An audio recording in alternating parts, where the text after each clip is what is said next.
Recognized by order of seniority for their 5 minutes of questioning. An additional round of questioning may be called after all members have been recognized. I now recognize myself for 5 minutes of questioning. Ms. Glass, I'll begin with you. In my home state, North Carolina, we have the largest textile mill industry in the nation, driven by a skilled workforce and innovative research. Can you describe the impact of failing to prevent imports linked to forced labor in China that it has on the U.S. textile manufacturers?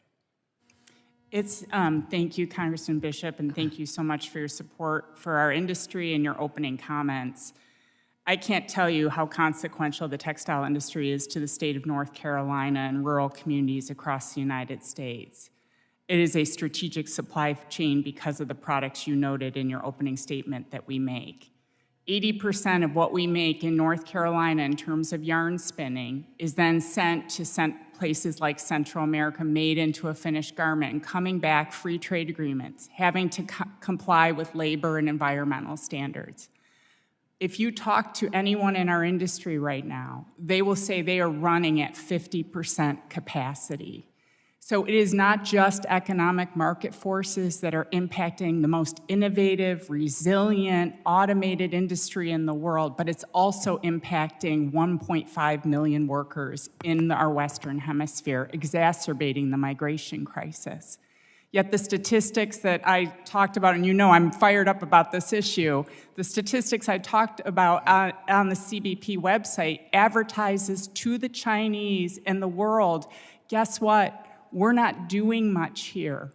We have had a very simple ask, and we're asking this committee, please help our industry. This is an immediate crisis. This is not just about the state of North Carolina. This is about the very supply chains just years ago when nurses were wearing garbage bags came to the forefront of helping in a crisis. And textile mills are the only tax base in a community. When it comes away, there's no new jobs that come overnight.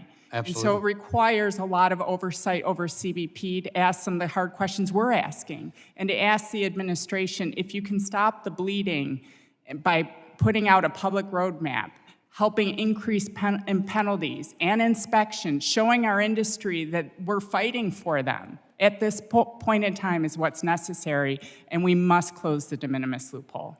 The numbers are striking. I think this, is a matter of enforcing trade law for the American people. The notion that American producers should be required to compete against slave labor from a denier of human rights abroad is the easiest thing for American consumers and voters to understand, and I think they entirely support enforcement efforts against it.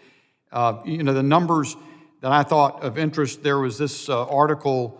Before I lose my time, I want to ask unanimous consent to enter into the record a recent Reuters article titled "U.S. Customs Finds Garments Made with Banned Chinese Cotton," and without objection, so ordered.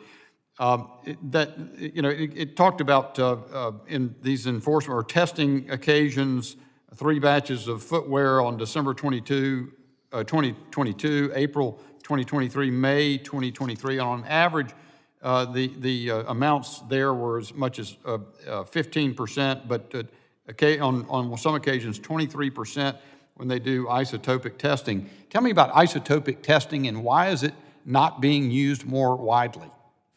That's a fantastic question. We're asking that question. So Congress, bipartisan support for this topic and bipartisan support for investing in UFLPA.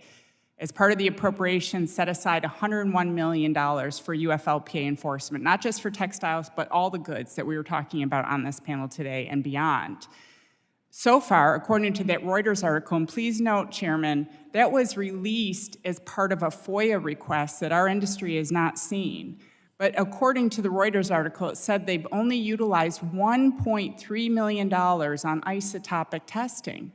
Where's this money going and why? Textile and apparel is one of the primary forced labor products coming out of Xinjiang. Xinjiang production of cotton has grown. We have the ability, Congressman, just so you understand the process, isotopic testing, basically, you can send a product to a lab, you can take a few of the articles out of a particular shipment, send it to a lab and determine, we have the analysis to determine where is that cotton grown. And so a lot of the U.S. yarn and the products coming out of our Western Hemisphere uses U.S. cotton grown across 18 states. We have this technology. This is not hard.